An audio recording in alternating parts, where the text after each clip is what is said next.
Ladies and gentlemen, welcome back to another episode on the road to 2000. So without wasting any time, let's get into the game. On this game, I started with pawn to d4, then my opponent played pawn to d5, then I played the accelerated London system with bishop to f4, then my opponent also played bishop to f5, then I played knight to c3. My opponent played pawn to e6, the best move, then I played knight to f3, then my opponent played pawn to f6, which is a mistake or an inaccuracy. Can be both, but this is an inaccuracy. Then I played pawn to e3. My opponent played knight to c6. Then I played knight to h4, attacking the bishop. Then my opponent moved bishop to g6. I think that's the only square that was possible for the bishop to run to. Then I just took with the knight. Then my opponent took back with the pawn. Then I played bishop to d3, attacking the pawn. That just took my knight. Then my opponent moved pawn to g5, attacking my bishop. Then I played check first. Then my opponent played king to e7. Then I played bishop to g3. Then my opponent played knight to h6, which is a mistake. Probably my opponent should have played pawn to f5, but this is also an inaccuracy. But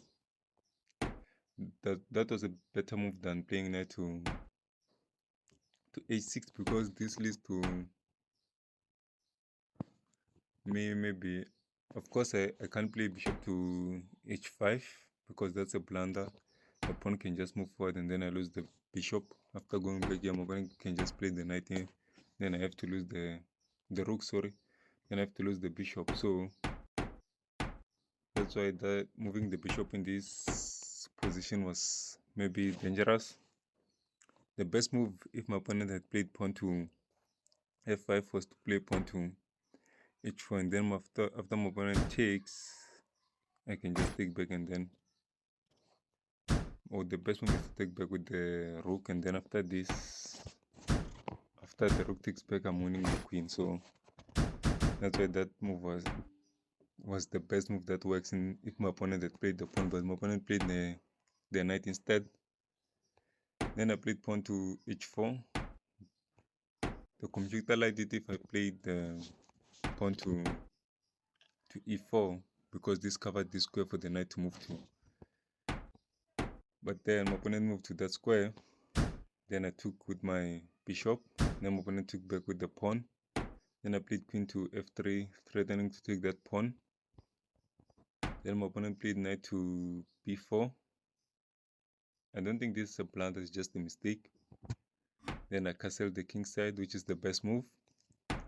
Or the queen side, sorry. Then my opponent played pawn to c6. Then I just played pawn to a3. Then my opponent played knight to a6. There's another option here, like playing pawn to g4, attacking my queen. Of course, I have to prioritize my queen before taking the knight. So this was the best move in this position, but my opponent played knight to a6. And then I took the pawn, of course, and then my opponent went for this exchange. Then the rook had an open file, and I like that very much. Then my opponent played king to f7. The best move for the king was maybe playing king to e6, because this protects the pawn. But then my opponent moved king to f7. Then I just took the free pawn there. Then my opponent played bishop to e7. Probably the best move in this position was to play maybe pawn to g6. I think that also works, because that threatens the queen to move. And of course, after the queen captures here, my opponent can go for the queen exchange and then can win the pawn. So this is what that could have led to. But then my opponent instead played bishop to e7, and then from there the game was just over. It just mate in 3. I just played pawn to g6 with a check. Then the king has to move to, there's this square that the king can move to, but this is mate in 1. But then my opponent wanted to delay, then played king to g8. Then I just played queen to e6, and then from there the game was just over. And played rook to h8. So that's how the game ended, and that's how it played out. So I just think my opponent could have played better if he had protected the pawn that I just took with the queen, and the game could have been a little longer, but not protecting that pawn led to his demise or his downfall. So that's how the game played out. So I think that's it. So thank you for watching. Please subscribe, like, comment, and until we see each other in the next one, that's it from me.